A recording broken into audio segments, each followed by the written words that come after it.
que, quando socorridos, chegam inconscientes ao hospital. E cabe ali o médico usar da sua arte para salvar a vida, para tratar aquela pessoa que ali chegou. Então ele não tem condições de manifestar a sua vontade, mas o tratamento médico, aquela relação médico-paciente, ela vai ser válida e vai produzir efeitos. E neste caso, bastando pura e simplesmente a manifestação de uma vontade, no caso, a vontade do médico. Então, será unilateral, mas que a sua validade consiste na manifestação exclusiva da vontade do médico, diante da circunstância do paciente não poder manifestar a sua vontade e da obrigação legal que possui o médico de não negar a prestação do seu serviço. Um detalhe valioso, o negócio unilateral, em face do mesmo produzir efeitos na esfera pessoal do paciente, sem o seu consentimento, é que a doação do médico somente poderá ser realizada para beneficiar o paciente.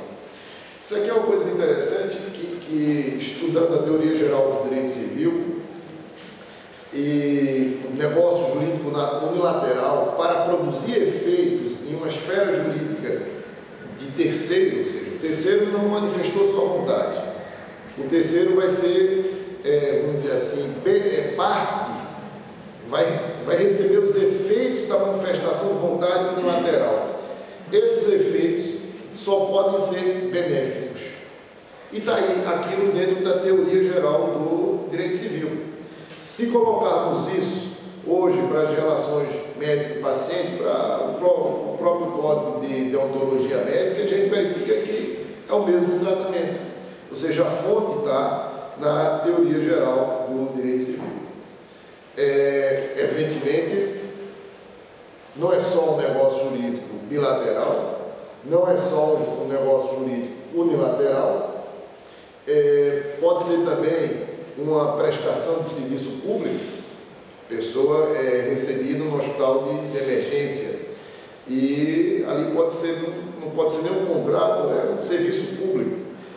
De certo modo, mesmo sendo serviço público, o médico ali que está atuando, ele manifesta a vontade unilateral, pelo menos a vontade unilateral do Estado.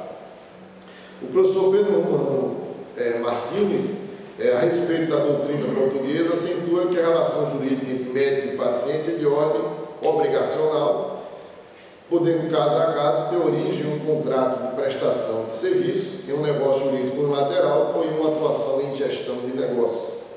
Por outro lado, aqui presente o professor Dr. André Gonçalves Dias Pereira entende que existem situações em que não é possível enquadrar o tipo de relação médico-paciente como contratual, diante da existência própria de contrato, citando os casos de incapaz, sem representantes legais, nos contratos nulos, como exemplo da prestação de serviço de aborto e nos atendimentos realizados em hospitais públicos, que recebem um tratamento diferenciado.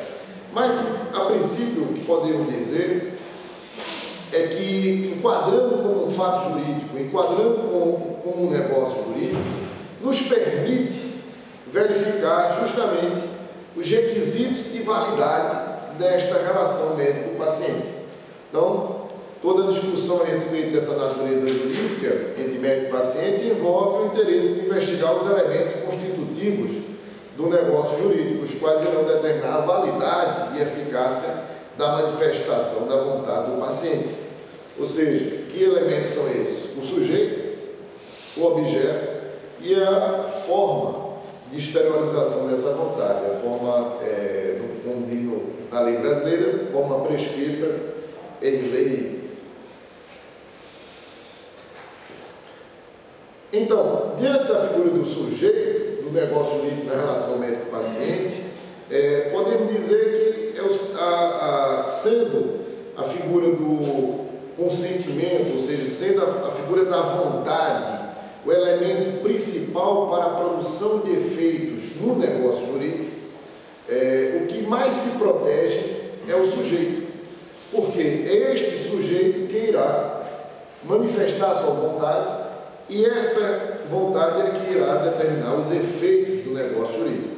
Então, como no negócio jurídico, seus efeitos são determinados pela vontade do agente, o estudo do sujeito do negócio jurídico visa essencialmente proteger esta manifestação de vontade, por ser o seu elemento principal. Daí que, no consentimento informado, na relação médico-paciente, nós vamos de logo estudar a figura da capacidade para agir, ou seja, a capacidade de exercício do direito por ele próprio. E também se verifica a figura das incapacidades, ou seja, essa incapacidade que no Código Civil brasileiro é estudada analisada de forma graduada, ou seja, existem os absolutamente incapazes, os relativamente incapazes, todos eles determinados ou em face da idade ou em face da sua saúde mental, que são regras que vão determinar se essa vontade manifestada é válida ou inválida. Mas, para além desse aspecto de capacidade para agir, também existe a necessidade de se estudar a perfeição da vontade manifestada. Ou seja, se aquela pessoa que manifesta a vontade tem a consciência da vontade, do conteúdo da sua vontade. E entra aí justamente aquela figura dos vícios do consentimento.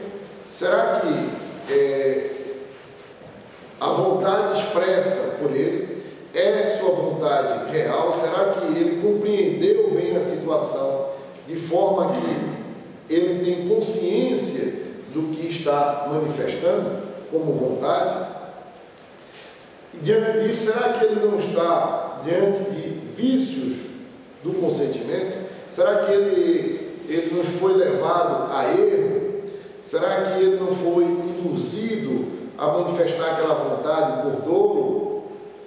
Ou está sendo coagido na sua vontade diante da própria situação de dor, de sofrimento, de angústia? Então, tudo isso também é analisado para verificar a validade daquela manifestação de vontade. Evidentemente que dentro da área médica é cada vez mais difícil isso. Não é algo fácil, diferente de uma relação obrigacional, de uma compra e venda de um carro, a compra e venda, vamos dizer, a compra de uma caneta, de uma máquina fotográfica, é bem diferente de uma consulta médica e de uma manifestação de vontade, no caso de uma cirurgia e que mereça uma intervenção mais severa no corpo daquela pessoa. Então, em face disso, da necessidade de uma perfeição da vontade manifestada, há o direito de ser informado. Por isso que o consentimento informado é hoje uma das questões mais estudadas no direito